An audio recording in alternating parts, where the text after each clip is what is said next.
നിലച്ചിരിക്കാതെ കുത്തിയൊലിച്ചു വന്ന മരണവെള്ളപ്പാച്ചിലിൽ ഒരു നാടപ്പാടെ മണ്ണിലമർന്നു. അടയാളങ്ങളൊന്നും അവശേഷിപ്പിക്കാതെ മുണ്ടക്കൈ കവല കണ്ണീരോർമ്മയായി. തകരാതെ ബാക്കിയായ മദ്രസയിൽ കണ്ട ഹാജർ പുസ്തകം തീരാ നോവിന്റെ ആഘാതം കൂട്ടുകയാണ്.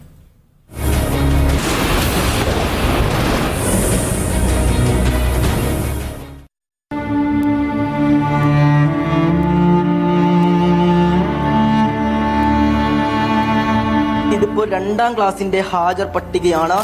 ഹംന മുഹമ്മദ് സിനാൻ, ഇഹാൻ മുഹമ്മദ്, അഹമ്മദ് ഫിനാൻ, ഫഹ്മിൻ സിയാദ്, ആയിഷ ആമിന, ഫദ നൂറ, ഷഹന സലാം, ഇത്രയും കുട്ടികളാണ് ഇവിടെ 2ാം ക്ലാസ്സിൽ പഠിച്ചിരുന്നത്. മുനവ്വിറുൽ ഇസ്ലാം മദ്രസയിലെ ബെഞ്ചിലൊന്നിൽ അലക്ഷ്യമായി ചിതറിക്കിടന്ന ഹാജർ ബുക്കിൽ കണ്ട പേരുകളാണ്. എല്ലാം അടങ്ങി മുണ്ടക്കയിലെ പുല്ലുകളിൽ മഞ്ഞു പൊടിയുന്നൊരു പുലരിയിൽ വീണ്ടും മദ്രസയിൽ ബെല്ലടിക്കും. കുഞ്ഞുകുടയും ചൂടി വരിവെള്ളം തേവിയും നനഞ്ഞൊട്ടിയും ഹാജർ പട്ടികയിലുള്ളവരാരെങ്കിലും ഇനിയും മദ്രസയിലേക്ക് എത്തുമോ? അവരാരെങ്കിലും ജീവനോടെ ഉണ്ടാകുമോ? ഉറപ്പില്ല. ഇനി കുഞ്ഞുങ്ങളാരെങ്കിലും എത്തിയാലും പേരുകൾ ഉറക്കെ വിളിച്ച് ഹാജരെടുക്കാൻ ശിഹാബ് ഉസ്താദ് വരില്ല.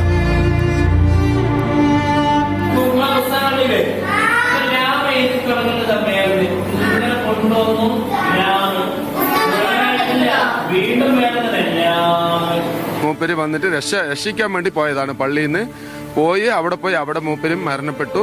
അതല്ലാതെ അതിന്റെ കൂടെ ഉള്ള ആൾക്കാരും ഇതായി അത് രക്ഷപ്പെടുത്താൻ പോയി മൂപ്പരും മരണപ്പെട്ടു. കിലോമീറ്ററുകൾക്കപ്പുറം പോത്തുകല്ലിൽ നിന്നാണ് ശിഹാബ് മുസ്ലിയാരുടെ ചേതനയറ്റ ശരീരം കിട്ടിയത്. ഒരടയാളപ്പെടുത്തലും ബാക്കിയാക്കാതെ മുണ്ടക്കൈ കവല ഉരുൾ വന്ന് മൂടിയ രാവിരുട്ടിൽ അപ്രത്യക്ഷമായി.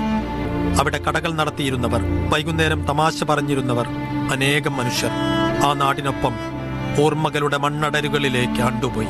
വിവരണാതീതമായ മരവിപ്പിന്റെയും തേങ്ങലിന്റെയും പര്യായം മാത്രമാണിന്ന് മുണ്ടക്കൈ.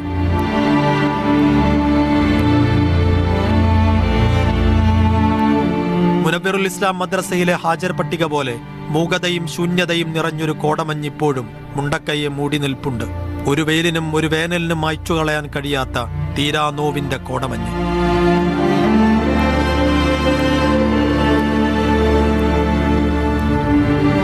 ഫൈസൽ നെടുമ്പാലയ്ക്കും ജയ്സൽ ബാബു പിലാശ്ശേരിക്കുമൊപ്പം PC സൈഫുദ്ദീൻ, മീഡിയ 1.